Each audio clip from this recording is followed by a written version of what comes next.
Aristote disait, les buts et le commencement de la sagesse. Socrate continue et dit, la seule chose que je sais, c'est que je ne sais rien. J'ai le courage de rechercher la vérité et de les dire. Moi-même, je l'ai dit. Benoît de l'Ordre m'a dit, la liberté consiste à pouvoir faire tout ce qui est nu, pas nu aux uns et les autres. En gros, de Kinshasa, la capitale de la République démocratique du Congo, sur les antennes de Choti, la tata banana dans le combattant, les bottes, la boule pédouée, malade, la catamara, la bition, le colonel Nino, tous les libéraux, la SN, il y a représenté les bilans à l'eau, pour la Koloba, Mayomatali, Congo, Korea Lumba, Korea Tsekedi, Korea Matata Congo, il y a le Congo, il y a des Rimikogo, il y a le Congo, il y a des Sessala, il y a le Congo Matata Congo, Martin Fayou, il y a le Congo, il y a Prince Pengo, il y a le Congo, il y a le Congo, il y a Maître Blaise, Congo, il y a Fabrice Mama, il y a le Congo, il y a Isaac, Congo, il y a Ramazan, Congo, Mokantombo. Congo ya mama mat. Mboka elengi. Mboka elengi. Mama shwa servisi ya yule bidatari video na eleko. Honorine. Habitalo kotaki na bank. Munduki na yo banako na ndeni. Pilon, pilon, pilon. Wana Honorine. Dibeso. Munduki na yo na pilon, pilon. Eko sa bon policier va kilmer bon là mon bouc normal mais le policier a kilmé à son domaine. Voilà, trois sujets de la discussion pour le autre de Tamasolo Matali, suppression, il y a activité, il y a PPD et qu'est-ce qui se cacherait derrière Sauvons la RDC. Enfin, le candidat idéal connu pour remplacer Vital Kamerhe et Mai Mbonge. Le choix du président de la République, les choix des élus nationaux, les choix du peuple congolais où l'Union sacrée veut prendre le pays en otage.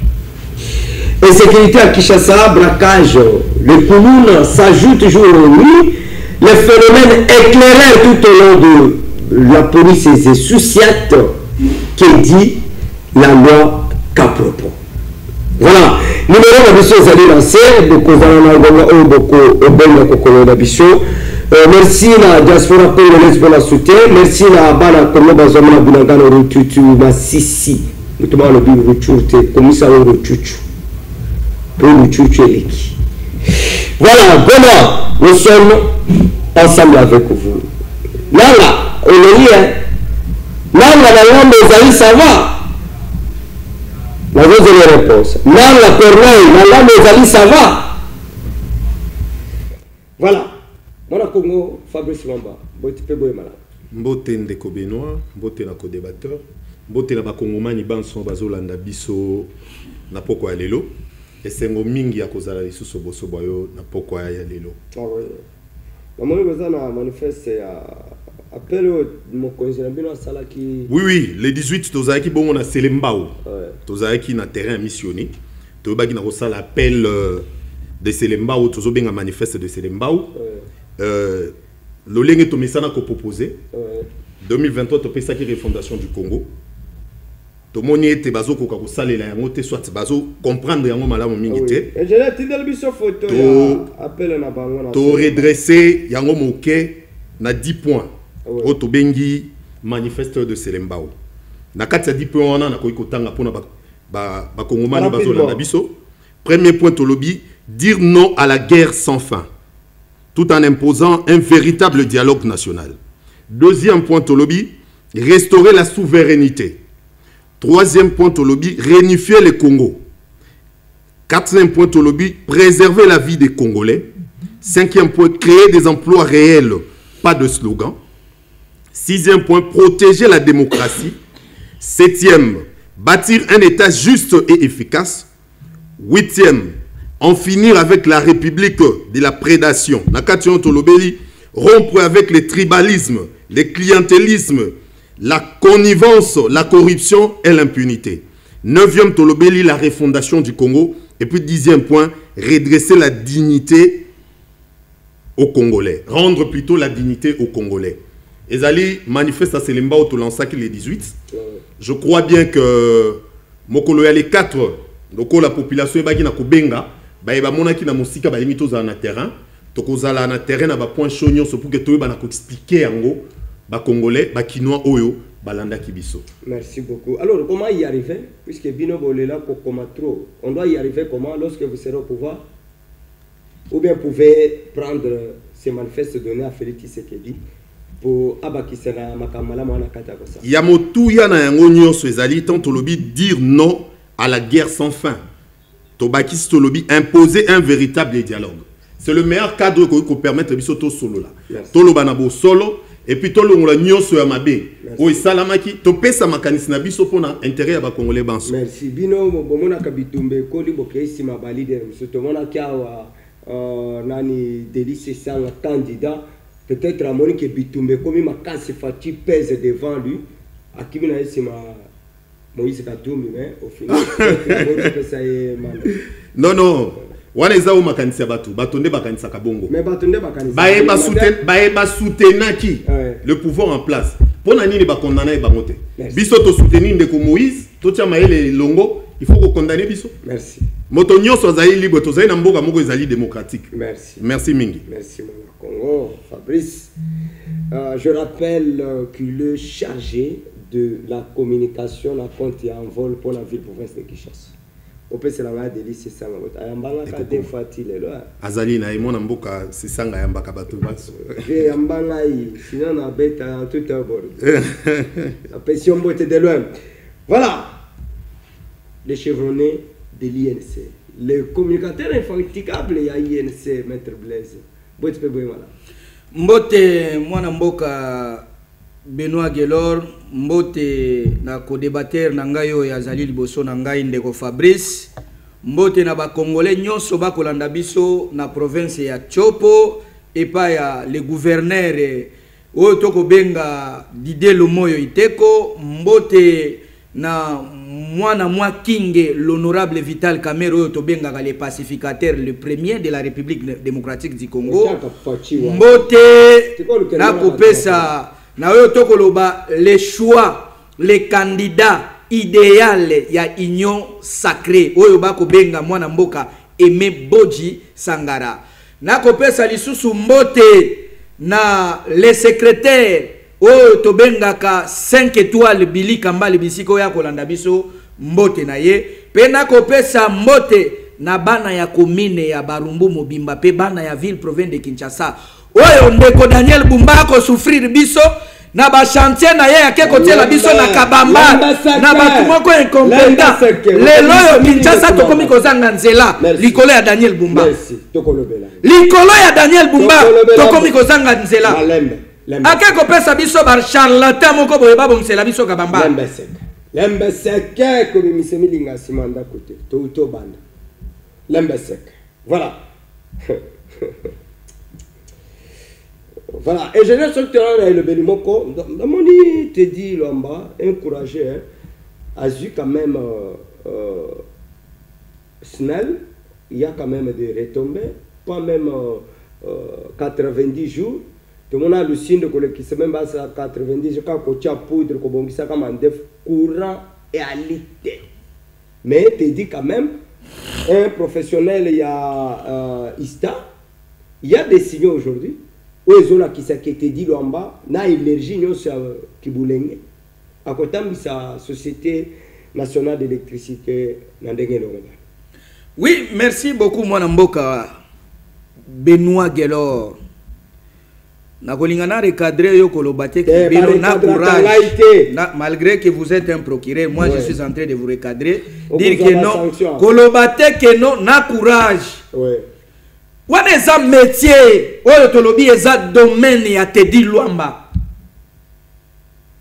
oyo kendaki kozwa tana ya kibolenge na ye nyonso apesaki na kelasi na Ista Mushitu azui papier na bike na ye abandi koyekola makambo etali lotiliki abandi koyeba makambo etali ba barrage preuve en est que lelo tozomona pas même pas 2 semaines 3 semaines depuis sa nomination asimbi de gauche droite abengi batu nyonso alobi awa nini esengeli tosala pona kosilisa oyo tokoloba délestage na mboka Kinshasa po toyebi eloko ezali à la base ya criminalité na katikati ya mboka Kinshasa délestage peut etikala ko faire partie parmi les éléments ya ba criminalité na katikati ya mboka Kinshasa.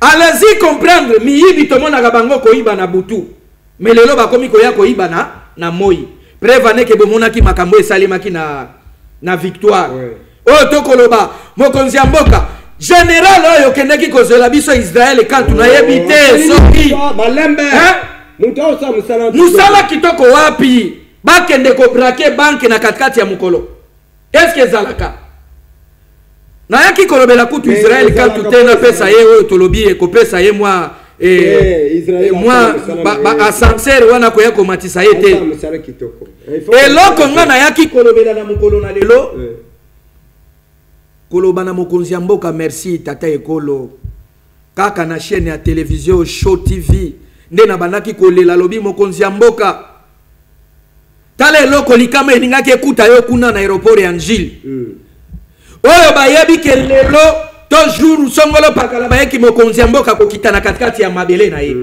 courant ekatana na katikati ya aéroport international ya Njili denje azalaki bisika nini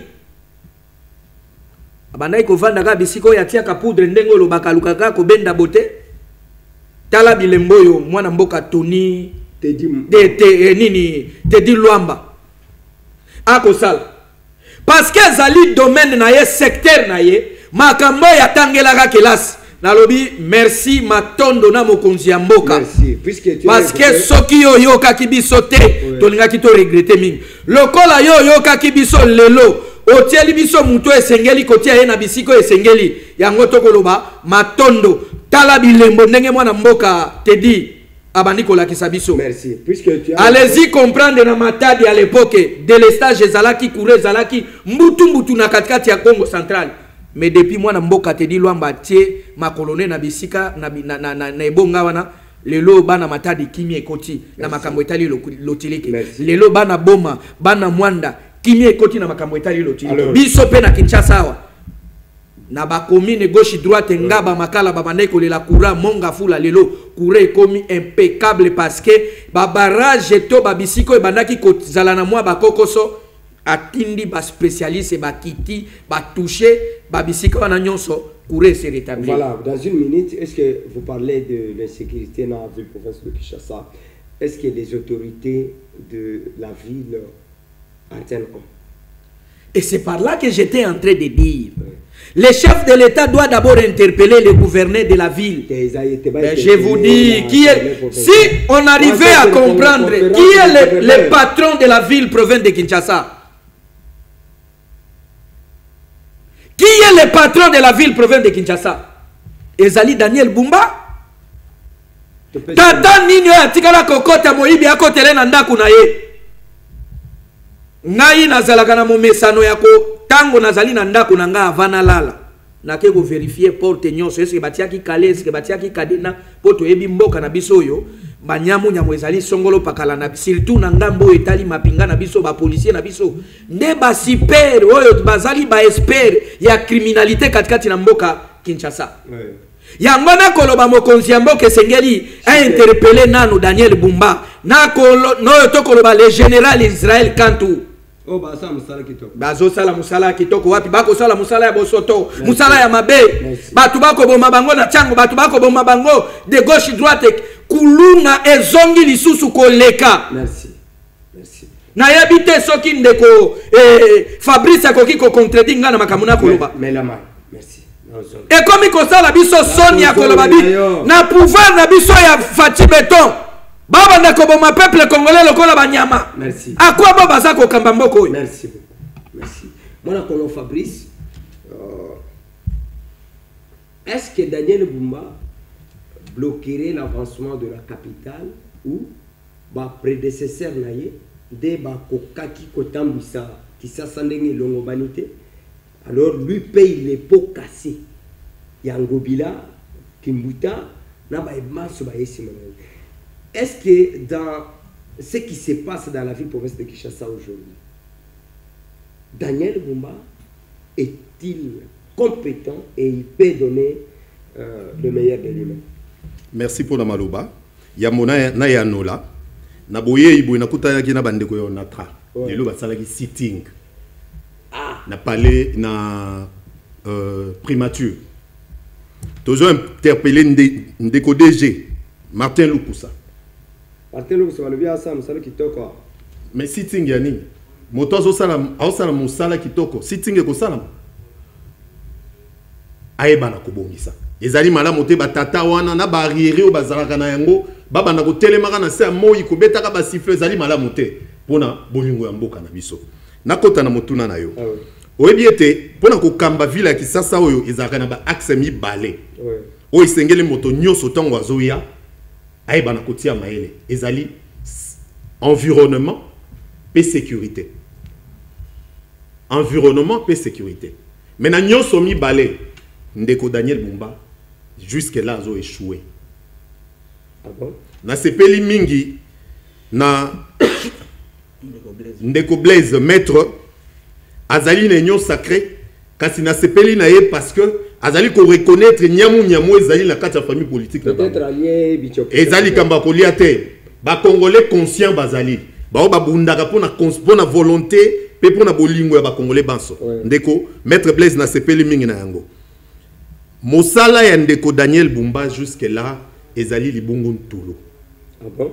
Ezala na sécurité, ezala na environnement. Oyebi ke za na structure moko ba benga Raskin régie assainissement à Kinshasa.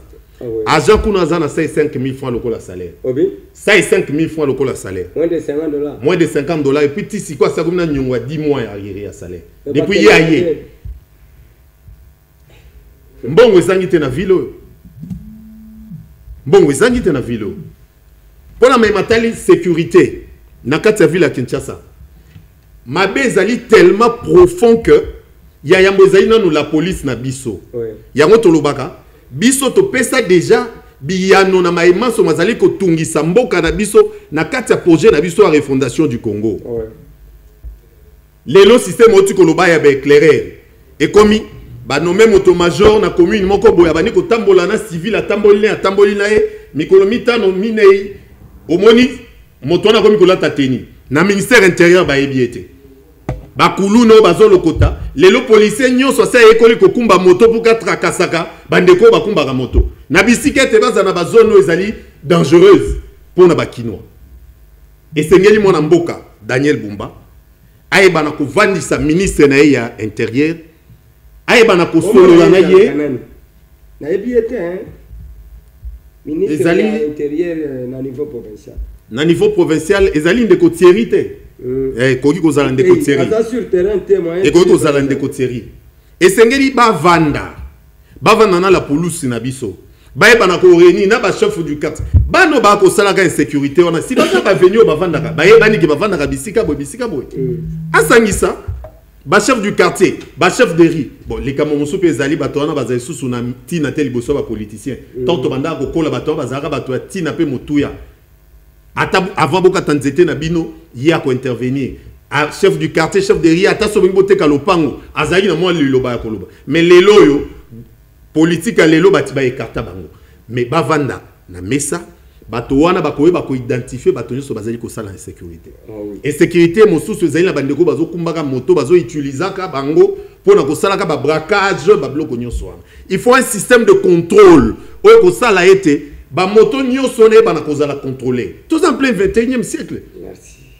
Merci. Ndeko Daniel Bumba atia sérieux na mematali assainissement na mematali sécurité pour ba kinois bazo souffrir. Transport pe ba betikara tozela Mona Congo, Jésus le le chèque à quoi même mon peuple asika. Likambo ya transport ezalaka kozwa décision ezalaka mbango mais méthode ya koyeba ko landela yango ezalaka te lelo so terminaro ko kaka kingasani 200 on a 2000 liboso ba police kasi incompétence policier yemo koma mbota likasu Kingasani 500. Mais Israël quand a bango partout hein apparemment balemi. Ngai na moni na noté. Au moniteur. Ya suko nga mone ba to kangeza ki ba kambiso ba ki na komatisa ba prix wana ndeto moni le ki na batando eke. Mais ko kanga ba recevoir na moni na noté. Mais Israël a okanga ba incivique belé ba policier peut-être au basa musala. Tozali na problème na la police on a armé na biso na refondation du Congo tolobela ka makambu ya réduction de train de vie des institutions bazo mon solo wana basa la réforme na kati ya la police et puis na armée na biso. Merci mon Congo. Salaire na bango pe ezali motivation. Oui, ya on a pour que moto asala musala malamu esengela futa mama. Merci. Ya on a senga kina ba konjamboka omoni bana ya ba soda na ba policier basi na bango denga bokulasaka bango esengeli ata kotanga na bango ezalo fele ko banda primaire ti université et ko zala pe malamu et aussi ba service na biso nyonso ANR de l'IAP la police na FARDC de Benoît tant tozoko la na quartier zalaka ta bozala moto ANR na quartier bokoye ba été mais lelo et comment viwana saka na ANR viwana saka do lisolo se ebana service à renseignement yakobongisa ezali ebele pour la mboka na biso. Merci. Et là on a lingana senga na ba service na biso d'intelligence c'est la ANR ex-DMIAP la police FARDC tout le monde. Vous le savez que émission Parlons Congo, je l'ai toujours dit, nazomo kano ya ko initier émission yo pour ne pas être complice intellectuellement. C'est-à-dire nani komona muto akoyi ali na bosenga ba mema na l'hôpital mengana na bokasi tena koki ko ganga au secours ba voisin ba yeto tomoni muto tomeme na l'hôpital ngana tikali kimia. J'ai toujours l'habitude de vous demander, vous le savez, ma service nyos. Jamais Congolais a kokoki makuluna akima reçu ba service. Mais avant qu'on se retrouve dans maboka ba service d'intelligence na biso que kuluna concerne le mabe. Je crois que ba invité mingi ba communicateur belé bali komi le là. Je crois que musala to ali kosala yali kokota bisika nyos. Et on fait l'effort ya kozala un peu professionnel pour ne pas kokota na ba guerre. Je l'ai toujours dit, je ne trahirai jamais la RDC. Jamais.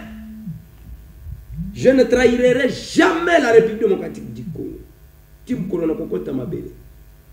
S'il faut na lo bakaboso na kandenga na ko lo baboye, bande ko nga bo patienter vers la fin on peut se bien minute bo benga. Eza poto pe savoir. Mais ce qui peut-être ma intervention à gauche droite il y a que c'est périsébinoté. Au nom de Parlons Congo, au nom de la République, au nom de la jeunesse, te présenter bino ba esquisse. Laissez-les avancer avec les analyses, c'est du Congo qu'il s'agit. On est là comme la police du débat, ce qui nous donne désorienté, discussion d'un ali, débat le lengue zaleli. Puisqu'ici on ne s'attaque pas aux individus, j'ai toujours dit, mieux va avoir des institutions fortes qu'avoir les hommes forts. Parce que les hommes forts passeront. Très bien. Mais les institutions fortes resteront. Très bien. L'histoire nous rappellera un jour que Benoît Guélor aux Ala qui n'a parlé au Congo, au bout de la vérité, pour que pas service. S'il y a la vérité, on doit se le dire. S'il s'agit de condamner, nous allons condamner. S'il faut acclamer, soutenir, nous allons le faire. Je ne serai pas ingrat. Ce que tu sais que tu as sali kambuya malam, nana boya ko kumisango ko tombola ngote. Na plaidaka tout le temps, batia ba moyen conséquent à disposition à service la biso. Ces gens sont très professionnels. Et ils ont la banane na ba passer le gouvernement congolais ils ont en charge. Ils vont mieux faire leur travail. Ils sont professionnels. En tout cas, nos services d'intelligence, je suis derrière ce que vous faites dans le respect des lois et principes démocratiques.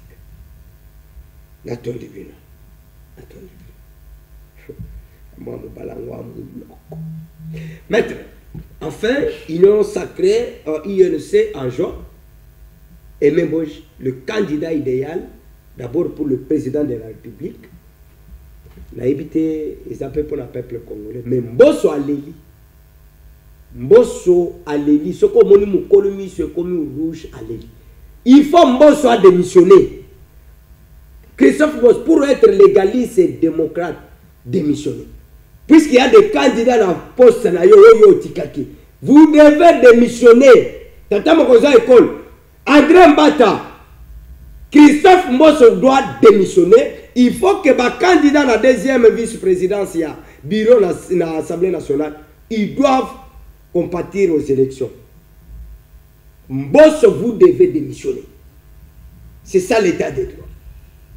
Bino Bozumbo en otage, Moi, Benoît Guélor, je voudrais d'abord recadrer mon frère Fabrice na maloba moko aloba ki abi azako kozala surpris koyoka biso na union sacrée biso na union sacrée ndeko Fabrice to pakola ka batu mafuta te place oyo mbeba ezali tolobaka c'est ça nous l'union sacrée mutu soki asali mabe totali sakaye pe totelemelaka ye c'est ça nous l'union sacrée prévane que komona lelo mokonzi ya mboka alobaka chaque jour biso bakambi tokoleka mais Congo ekotika la kaka Congo ndenge ezalaka soki lelo tosali makambo ya malamu te lobi kune ko sa nini eko rattraper biso et c'est pour cela biso na union sacrée tozalaka polele to bomba ke lo côté tango tokoloba makambo ya ndeko Daniel Bumba ezali te que parce que toza contre ndeko Daniel Bumba non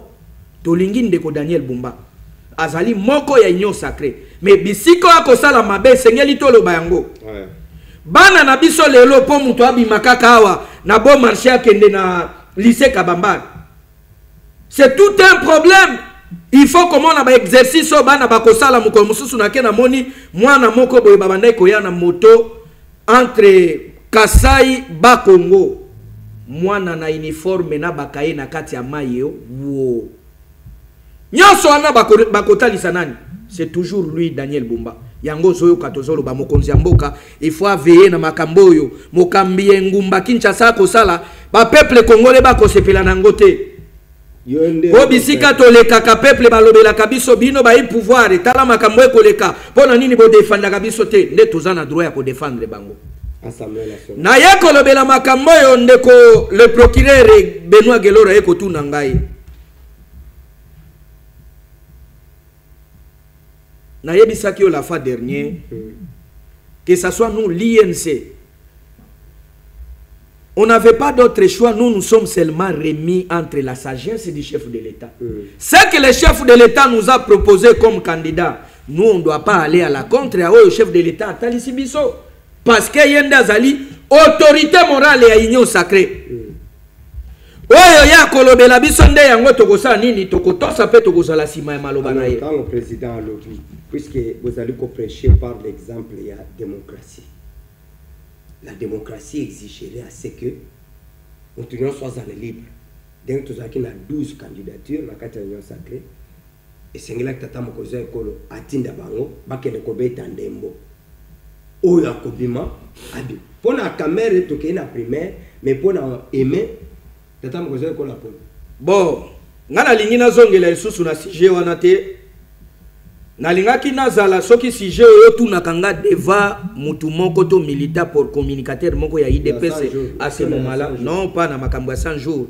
membre moko ya IDPS à ce moment-là j'allais te répondre oh je vous dis et loko moko ekoki ko se passer na mboka te sans que mokonzi ya mboka asala nini ayeba na kopesa mwa likanisito mwa bwanya po kotalisa nzela et c'est par là que je voulais chiter pour te dire vous avez vu on avait plusieurs candidats mais tata ekola ekotala bi à quoi bon soki lelo tolobi bino nyonso to bimisa to kamata misolo to pesa bino hein pour to soutenir bino na ba élection na niveau ya Assemblée nationale makambo ekotala Congo makambo ya banzele ezali kotala biso makambo ya maye ekotala biso makambo ya kura ekotala biso makambo ya kimia makambo ya nzala ekotala biso ezali kaka eloko moko te nde biso toko s'éterniser nango toluka tosala confiance na motoyo azali l'homme intègre l'homme honnête oyo tokobenga Aimé Bodji Sangara tosala confiance topesa ebisika wana et à ce moment là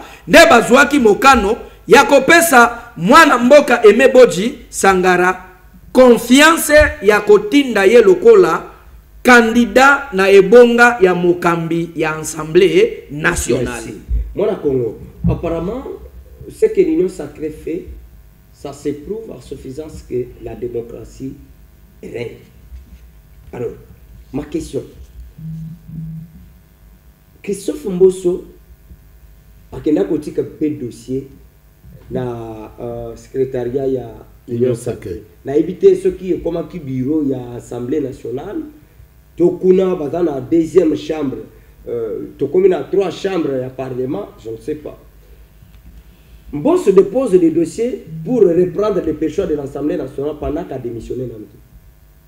Les autres attendent que j'ai école Andimi Aimé.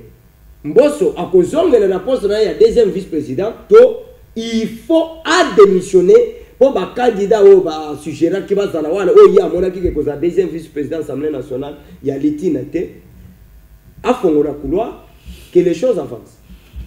Il y a Mona Yanola, Maître Blaise. Na sepeli mingi na mayolobi kasi bino ba ebo dénoncaka énergie oyo to mona yango te tango bande ko na bino nyo sacré bazo détourner bonga ba congolais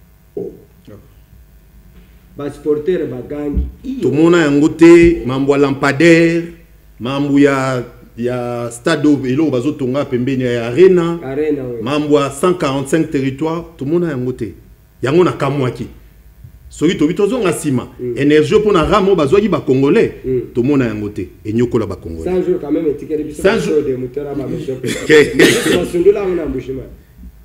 pour na maimatali Assemblée nationale ngai na kamo mingi parce que tango mona mboka caméra démissionnaki mokonzi wa ekolo azaki na mboka na libanda mboka aloba zaka informé il y a Saint-Girakate na maimatali gestion Assemblée nationale baba mususu les mieux informés de la République. Les mieux informés de la République. Mais jusqu'à là je suis étonné nga ndimi on noté que mokonzi mboka mutaponier. Oh oui. Pour ya lobaki ma mwana salade. Asala tene. Akota ma mwana ta. Oh. Mais c'est ce qu'il a dit ba image ezali. Ki bangana mbaki 12 candidats. Ba image ezali. Ba image ezali. Alobaki iye makambo wana akota kate batona bato bazana liberté na bango ya ko fonctionner. Wana ya yambo yami balé énergie oyo tozomona yango bandeko union sacrée pour na ba poste na Assemblée nationale kolongo ya ndeko Vital Kamerhe kozwa président ya sika batikala kotia yango nano te pona ba intérêt etali ba congolais. Ah bon? Pasi ya ba congolais kozanga mai kozanga lutiliki kozanga banzela énergie détournement même contrôle parlementaire moko sérieux pour na détournement zo salama tout le monde yango batika makambo wana yango monaka na ileko mwana mboka Delice Sanga zaki na Assemblée nationale basalaka neti ba potana na ndeko Mbosso po ya bandaka ko déclarer contrôle parlementaire tina ba député ezalaka te ba kende ba kunda bibembe ba somba ba câble tina bango ezaka ba contrôler lolenge nini mboka ezo tambola l'énergie bazo tia sikoyo esengela ki batia yango pour na intérêt ya ba congolais. Nous vivons dans un pays où crise des âmes multiformes, sociale, institutionnelle, sécuritaire. Et sengel batia maile na bango kuna pour na ba poste. Tant yo lobi démocratie, pour na ngana moni on dirait zali conglomérat ya ba bazo bunda pour na ba intérêt na bango. Alors qu'est-ce que Kamel n'a pas pu donner comme le meilleur qu'on peut espérer chez Aimé? Bon, ndeko Aimé Bodji tozo ka yepe na ba dossier mususu hein. Dossier. Bazo loba ete azwa ka tiaka fondation na il semblerait. Atia fondation na moko boye na ba chaîne de dépenses et bénéficiaires na mbongo l'état toyoki yoki yango. Je ne confirme pas. Bandela. Lelo kakao. Nazo ka ndeko moko azo loba ndeko Aimé Bodji atia fondation Aimé Bodji na chaîne de dépenses ba makambo ba bande ko expliquer. Nde tozo ka il semblerait entre guillemets. Et ça pena bandeko union sacrée oyo. Bazo télé la candidature de Aimé Bodji. Pour l'intérêt ya ba congolais et sengeli ko vanda kotia mayele pona o isa intérêt ya ba congolais. Pona ko citer tango lobi bazo kende kotika ba dossier na bango ya union sacrée. Et rappeler ndeko Mbata. Tango basali FCC. Aloba dans la constitution nulle part au romona plateforme moko boye et comme un président bazo ni en otage. Donc aujourd'hui l'Union sacrée est en train de faire les copier-coller. Ah bon? Il y a ma immense oyo FCC salaki. Il y a un biba dossier. A critiquer que FCC pour nango. Que plateforme sangani ba ko kamba ekolo ezalati na nani. Alors ce qui va boy ko voter et mebo. La suite sera comment? Bon kobo ya ko voter toyebi ke mboko toyebi ke mambo tambola ka mingi na CC toyebi mambo ba élection mboko oyo. Uto 2023 toyebi makambo nyamu tambola na CC. Union sacrée za ligambo mot d'ordre. Ce qui mot d'ordre pesami. Nana ko boya ko voter mon mboko mboche. Te ba ko ko baza libre baba eli. C'est-à-dire kuna muto azala qui compétent. Assemblée nationale lelo comme caisse de résonance. C'est oui l'Assemblée nationale, caisse de résonance. Voilà. Pourquoi ko ebisanga proposition de loi nini basali année passée mobimba. Soit année bande bandi. Pour l'intérêt ba congolais. Merci. Une date à retenir le 4 novembre 2025, une conférence de presse sera bel et bien tenue et organisée par Jean-Marc Kabunda Oye Kosane Mabongo na numéro 341 11e rue quartier Ediciel Tozalina commune ya Limité Kinshasa République démocratique du Congo. Parlons Congo sera de la part pour la couverture de cette activité. J'ai dit conférence de presse que Jean-Marc Kabunda va organiser en date du 4 novembre 2025. Ça sera au 341 numéro sur l'avenue 11e rue d'ailleurs, quartier industriel. C'est juste dans leur siège national. Ça c'est très bien. Maître. Ici, il se pose un souci.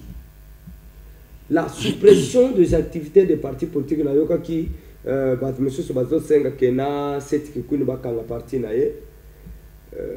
il y a José Makila, suppression PPRD. Ça, c'est la deuxième ou troisième fois qu'on suspendra. Est-ce qu'il est autorisé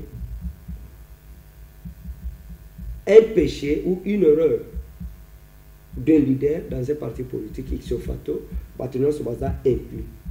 Quoique parti politique qui cause la yamutume, adhésion et puis ça ka bokaboni. Entre Makambo et Zaykotala, individu seul, na parti politique. Est-ce qu'aujourd'hui, le régime en place fait un chasse à l'homme contre le régime passé? Merci beaucoup, monsieur Benoît Guélor, le procureur de la République. Nate nazali na papier na komi elo côté na lingaki kaka na sala moi toilettage moko na makambo et lobinde ko Fabrice. Biso na kati ya union sacrée toko lakisa o ezali vraiment la signification soit la définition de la démocratie au sein de la République démocratique du Congo. Vous comprendre ango. Pourquoi toza ko lakisa yango? Mutu nyonso lelo na kati ya union sacrée to na RDC aza libre ya kosala makambo nyonso esepelisi mutema na ye to o ezali souci na ye. Mais sauf kokende koluka kosalie na ba rebelle bato oyo bako simba manduki bakomi batomboki bako boma bandeko na bango ba congolais. Ça c'est de 1. Ndeko Fabrice Ekoloba amonaki makambo ya dossier à lampadaire na forage papa na lobaka chaque jour un père de famille. Ndeko Benoît Guélor, je ne suis pas ni juge ni le ministère public qui a le pouvoir d'arrêter et de libérer. Absolument. Je ne suis pas là. Ça c'est de 1. Mais tout le monde a les lois wanamboka ba arrestation, il y a plusieurs ministres en fonction. Plusieurs cadres DG en fonction. Bakangie. Chose grave à l'époque à Kabila et Salima Kateme na période ya Kisekedi ezo Salima. Merci beaucoup Ndeko Beno. Vous comprendre? OK. Ça c'est de 1. Deuxième des choses, à lobby, à monaki mokonzi ya mboka kozala na poto akoloba makambo etali Assemblée nationale et atikalaka ko s'ingérer na ngote. Yebisanga na makambo etali Assemblée nationale. Le chef de l'État s'est ingéré en quoi et de quoi? Pour imposer bangote. Non, à imposer bangote. Ce qui impose à bangote, Jabodo ma yalinga za la candidate. Est-ce que yo kaki Jabodo ma 11 candidatures ke wapi? Ezali pour votre information. Mais bazo basi bakende ki ko déposer pour votre information. La personne qui a occasionné que ça la mutu na Assemblée nationale Bindoulé. Wana ennemi juré na. Ye wana pe azali candidat kuna. Ennemi juré na. Oyebi yangote. Mona na bangote. Baboy ko garda ye baye ko Mona na bangote. ba encadrer bien na parti mususu. To encadraka ye lokola zalaki lokola jida. Ne ya to négligea yete. To négligea yete. Mutu abundisa basango na mboka na ye na Ituri.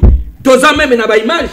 Bindoulé c'est quelqu'un qui est maudit. Il a eu à toucher même au soutien des prêtres. Moutounengo na tokolo bila makamuna yete. Non non. Yesu bato basimba ka ezalaka bato ya mapinga ezalaka n'importe quel individu. Rappelez-vous, il y avait un individu à monaka Yesu ko souffrir aya ko sungaye na we ezalaki lokole kuluso ya memaki elekela ke kilo nde asungaki.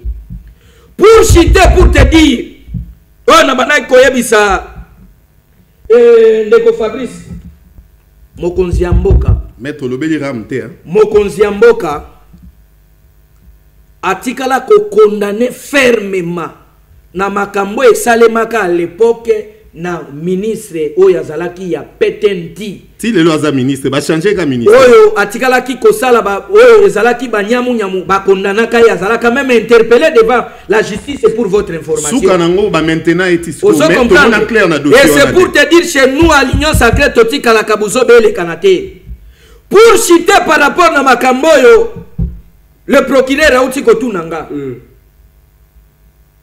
Vous ne voyez pas que Fati Azam Mutumoko ya mutema malamu.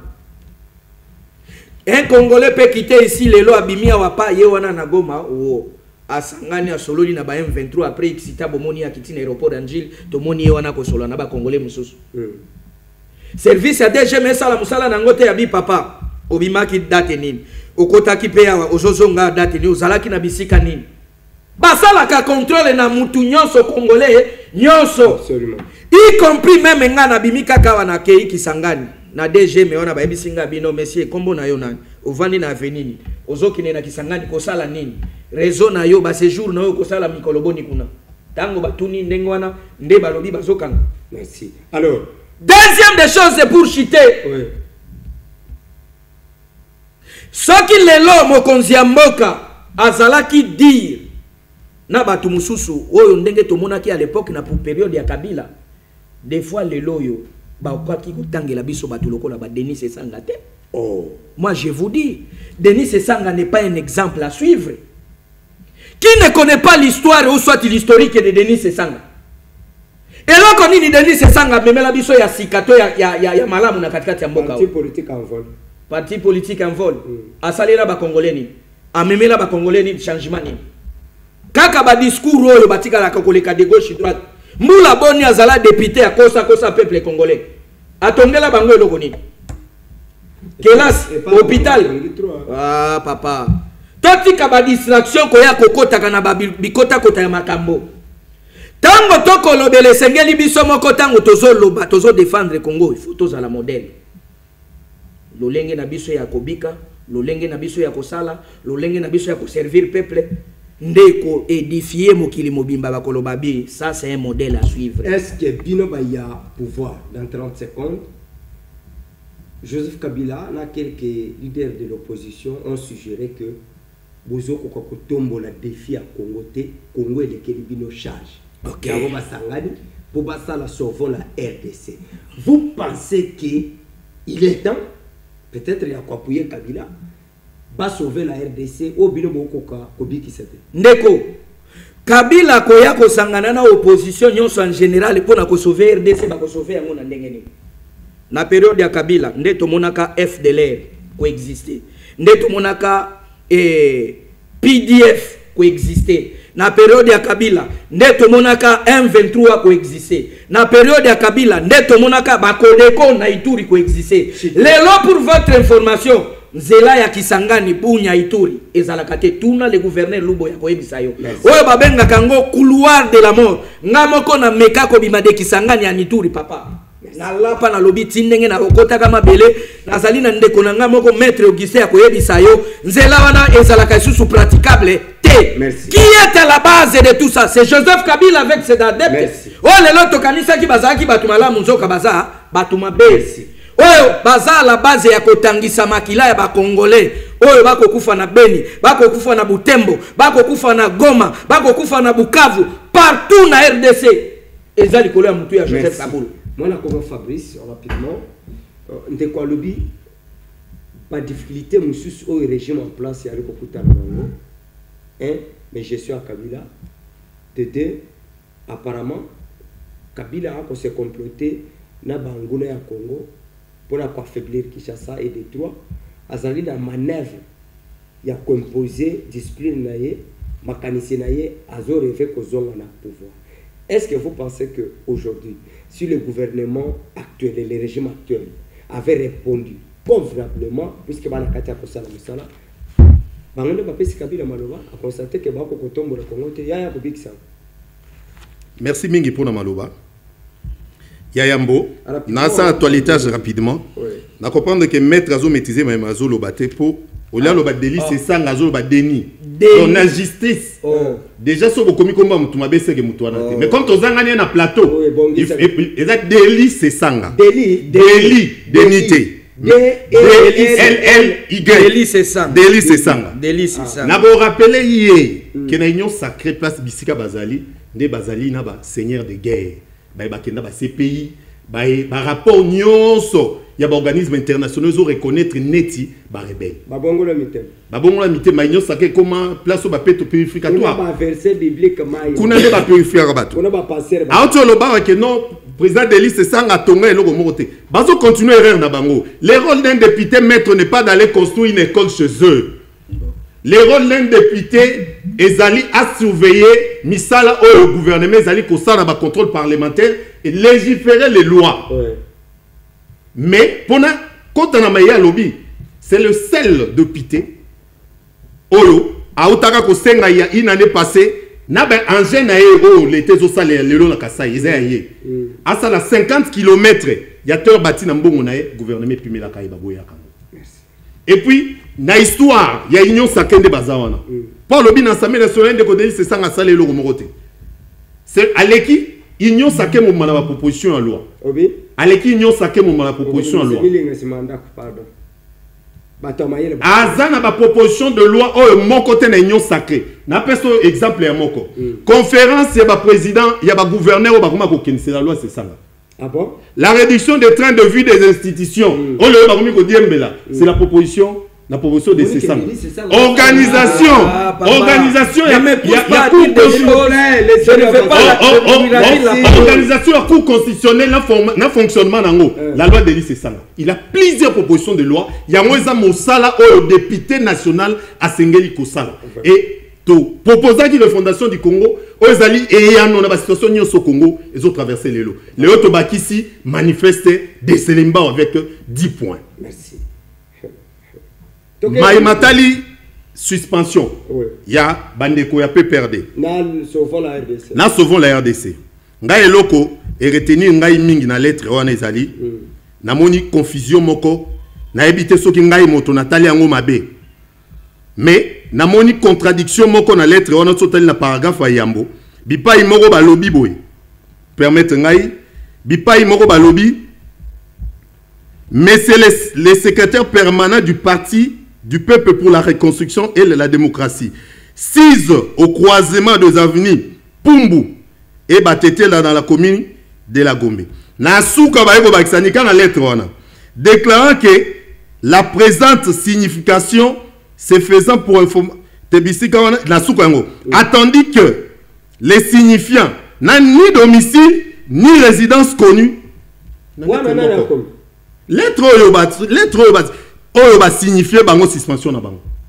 Wana na ministère ya intérieur maître Jacquemin Chaban. En tête ezali tribunal de grande instance. Na lettre moko bati adresse ya Pumbu na lettre on va reconnaître les sous que batona bazan adresse. Est-ce que tu peux commenter sur les camarades? Non, je voulais vous recadrer rapidement et puis vous laisser la parole, mon cher frère. On dit ceci. Oui. L'adresse est là où se trouve leur siège. Exactement. Mais l'adresse de la personne actuelle ici, dis-moi. Siège na bango zara na na lobby yo kana bisa yo. Siège na bango zara na pumbu. Yebisa nga bazali ti lelo mukokino mukolonale pour votre information ba déguerpir bango ta. C'est la lettre doit être envoyée chez l'individu.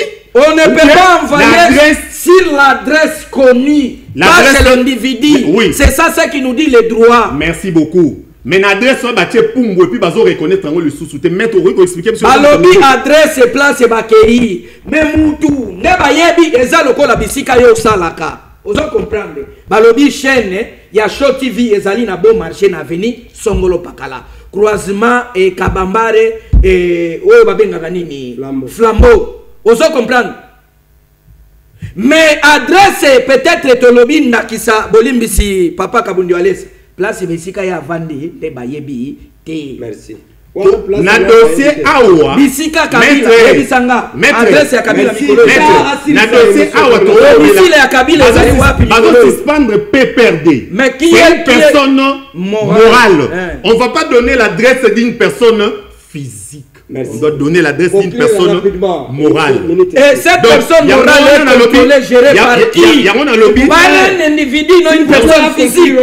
On parle d'une personne morale, s'il vous plaît, maître. C'est ça que et puis, il y a lettre, tant on a lundi, on va taper perdre. Je n'affirme pas. Lobby. Les compétences, il y a PPRD. Et il y a ministre, il y a intérieur. Ils allient ma compétence administrative. Ça c'est fort. Ce qu'on m'a pour suspendre, soit qu'on radier bango, ils allient compétence juridique. Wana bango de balobi. Ils allient juriste. Le Sengela qui a mis ma dossier wana la justice. Justice a béni sa bango, n'a duré mourir 15 jours. Na lundi bango est en qui. Na relais comme bango balobi. Merci beaucoup. Merci. Ingénieur Papi, 30 secondes, 30 secondes, et on aura la thème. Maître. Au côté la signification, ça signifie par qui? C'est par la justice. C'est là où on est allé saisir la justice. Votre dernier mot, puisque on a pas. Et dernier mot, sinon j'ai beaucoup de choses à dire. Rapidement, dans 30 secondes. Ok, merci beaucoup, Ndeko Benoît Guélor. Na ko répondre Ndeko Nangai. Ndenga utaki ko recadrer ngabi babenga kayende ko délit Sesanga. C'est ça l'appellation. Vous allez pas me dire Ndeko Deli Sesanga azali kaka député ya Yambo na kati na mboka na biso Congo oyo akoki kotika bilembo te na kati na mboka. Ya ndakasa. Yoka yango. Yoka na isa yo. Yo ndo boyaki yango lobi musala na ye ko défendre la loi ya république et pe ko sala ba proposition. Eza ko tongate. Nde yo lobaki.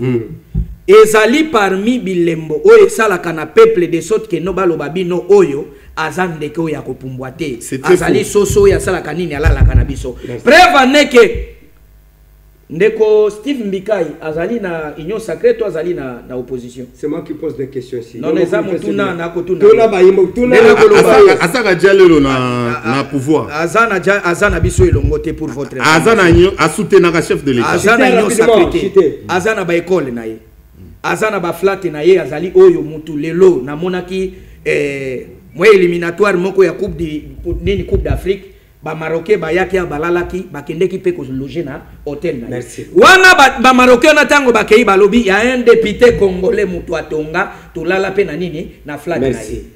Il ne peut pas être seulement un député à monoko sans rien faire. Merci. Hein? Balobaka, la parole s'envole, les écrits fait que... Et les écrits et les paroles s'envolent.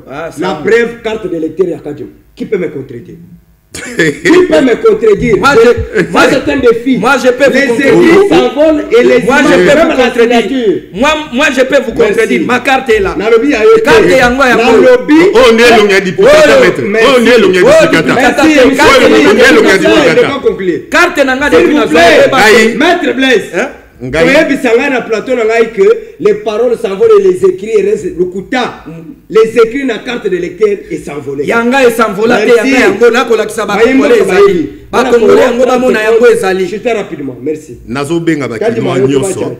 nazo rassurer bango que na appel na bango basalaki Ouais. to kita na terrain pour que tu expliquer bango manifeste de Selembao d'ici là tozala na ko inviter pour couvrir. Merci. Non? Merci. Faut Et faire puis, honneur à cette maître Blaise ozale moto ya mibeko mayo tangi andeko Steve Mbika ezali ba extra oyo ye moko alingi.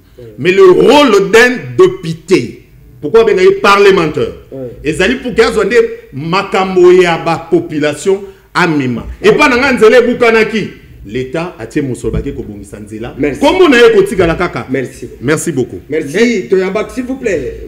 Programme à passer les assima.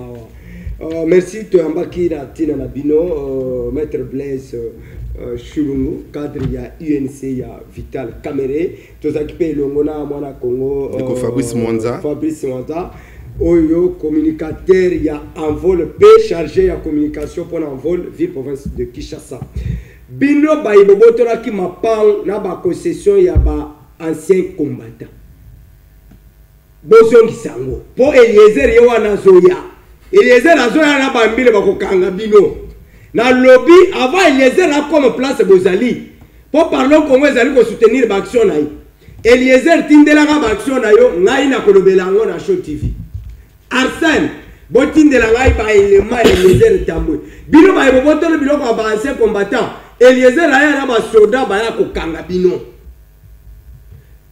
commandant ya ville ba konsina ngai bo pekisa ba comédien puisque na moni de commentation et mibeko pekisa ba kopesa na ba bisou na zelete na teni mais ba comédien o ba kolata teni ya la police to ya soldat basé sur quel règlement intérieur bazali kolata teni ya FARDC na la police bali kosala nango ba théâtre. Pourquoi pas ne pas les interpeller, baya ko se justifier, bala tango teza elembo ya mboka. Baya le dise mundu ki lokoli ya honorer. Mundu ki ya honorer la pila. Et puis ya ko wana maloba ya honorin. Batuni ya mundu ki la kandeni. Pila. Ma policier bakili. Voilà. Honorine. Et là qu'on a kosenga na bino makambo na bazuzi na kokaka kolobela ngote. Ya lokola ambulance. Ministre Josie Noël Tseke a aussi signé. Oui, ministre Jésus Noël Tseke. Procureur fermé Fondé. Bengi Célébisson Mbokoso. Ben Célébisson Boba Amiso Baya d'abord que c'est justifié pour rapport à 500 francs il y a taxe de stationnement il y a bande kwa moto Mboko so akei batongi parking te pour la bande kwa moto Oye Boba Amiso banongoli na ministère bande kwa moto bando pesa taxe de stationnement à 500 francs sans justification Jésus Noël Tseke ko bandana ko percevoir 500 francs wana te poli kambo na kotika ngote tine otongela bango ba parking bengisa IGF a enquêté d'abord na tine ya mbongo wana po mutu mususu ali na kayo manga ya kotela yo mino esala yonga ngana lingaka kolia pondu ya mungo na mwa pilipili